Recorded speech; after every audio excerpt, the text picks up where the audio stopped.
जब कहीं किसी वीर पुरुषों की सभा में आपसे कोई पूछेगा कि जिस स्त्री ने आपके प्राणों की रक्षा की,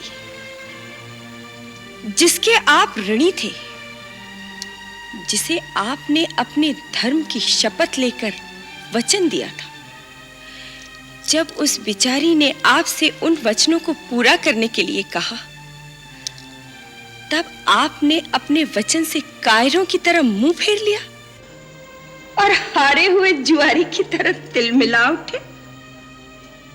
तब आप क्या उत्तर देंगे महाराज? स्वर्ग में बैठे हुए आपके पूर्वज आपकी कितनी शोभा बखानेंगे। कहीं तुमने मुझे कहीं का नहीं रखा, कहीं का नहीं रखा। नारी तो देवी का रूप होती है, परंतु तू हमारे कुल का नाश करने आई है। हे भगवान, मैंने ऐसी नारी का विश्वास क्यों किया? इतना संताप क्यों कर रहे हैं महाराज? मैं कोई मोल ली हुई तो नहीं आई, या भरत आपका पुत्र नहीं? ठीक है, अब मुझे पूरा विश्वास हो गया कि आप अपना वचन पूरा नहीं करना चाहते। कान खोलकर सुन लीजिए, राम के अभिषेक से पहले आपको मेरी चिता को अग्नि देनी होगी। आज अयोध्या के राजद्वार से राम या तो वन जाएगा या कैकेयी की अर्थी निकलेगी, क्योंकि ऐसे अधर्मी वचन भंग करने वाले का पुरुष पति की पत्नी कहलाने से तो अच्छा है कि मैं अपने प्राण त्याग दूं। ऐसे कठोर वचन मुंह से ना निकालो प्रिय। किसने तुम्हारे मन में ऐसी दुर्भावना पैदा कर दी? किसने हमारे प्रेम और विश्वास में यह विष घोला है?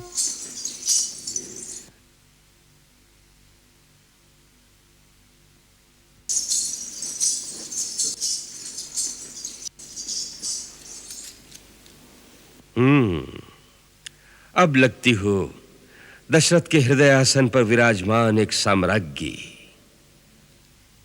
आओ बैठो मेरे पास।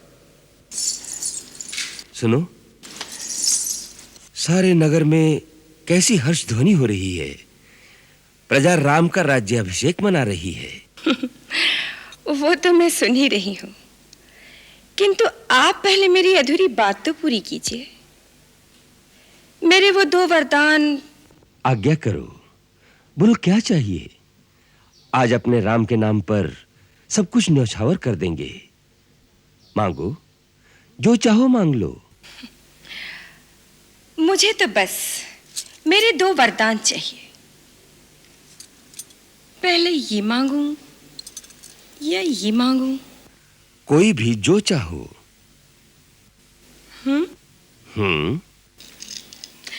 आप ही बताइए।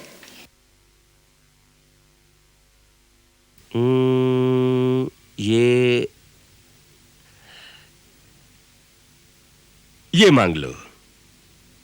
मांगू? हाँ हाँ।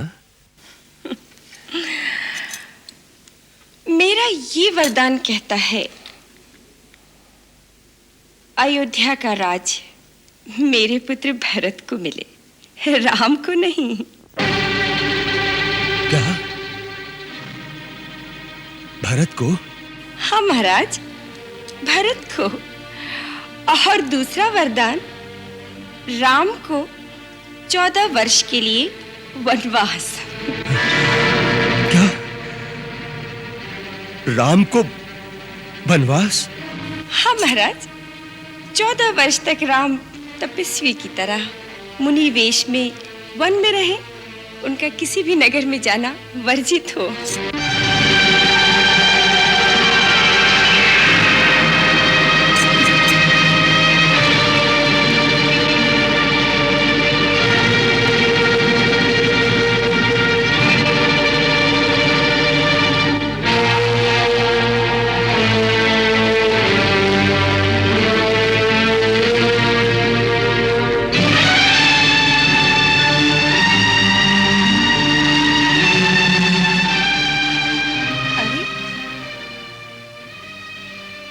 मेरी बात सुनकर आपको ये सन्निपात सा क्या हो गया? ऐसा तीर सा क्यों झुक गया महाराज? मेरे 2 वरदान आपके पास धरोहर स्वरूप थे, सो मैंने जो मनचाहा मांग लिया। यदि आप ना देना चाहें तो मत दीजिए, तोड़ दीजिए अपना वचन। सारे संसार में आपका ही अपयश फैलेगा। फिर धर्म और सत्य का नाम अपनी जिह्वा पर कभी मत लाइएगा।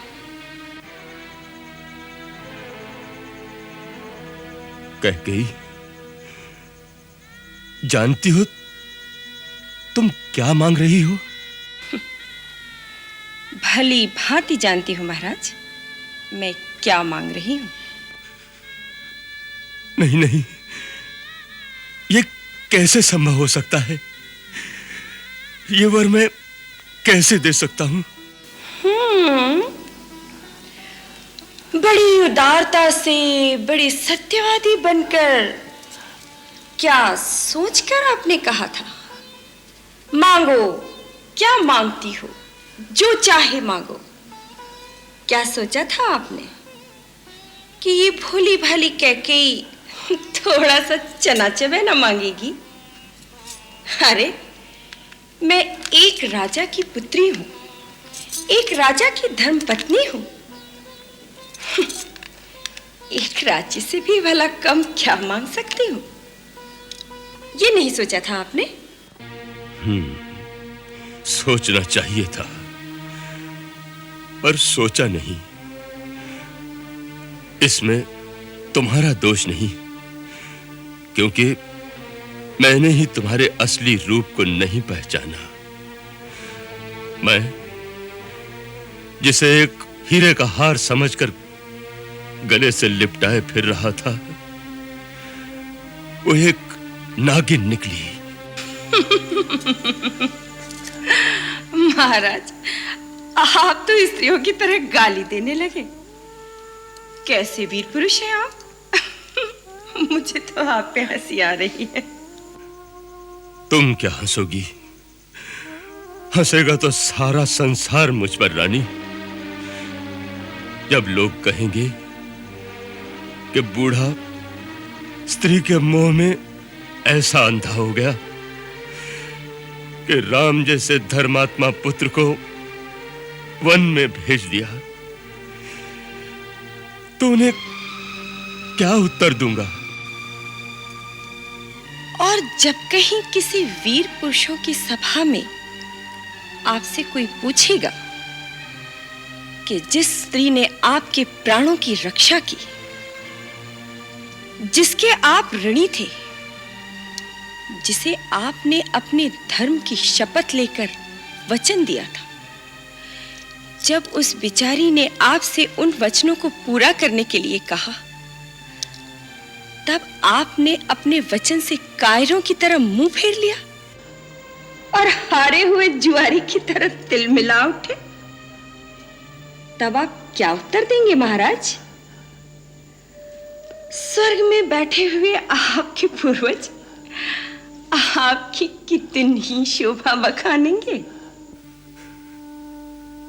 कह गई, तुमने मुझे कहीं का नहीं रखा, कहीं का नहीं रखा। नारी तो देवी का रूप होती है, परंतु तू हमारे कुल का नाश करने आई है। हे भगवान, मैंने ऐसी नारी का विश्वास क्यों किया? इतना संताप क्यों कर रहे हैं महाराज? मैं कोई मोल ली हुई तो नहीं आई, या भरत आपका पुत्र नहीं? ठीक है, अब मुझे पूरा विश्वास हो गया कि आप अपना वचन पूरा नहीं करना चाहते। कान खोलकर सुन लीजिए, राम के अभिषेक से पहले आपको मेरी चिता को अग्नि देनी होगी।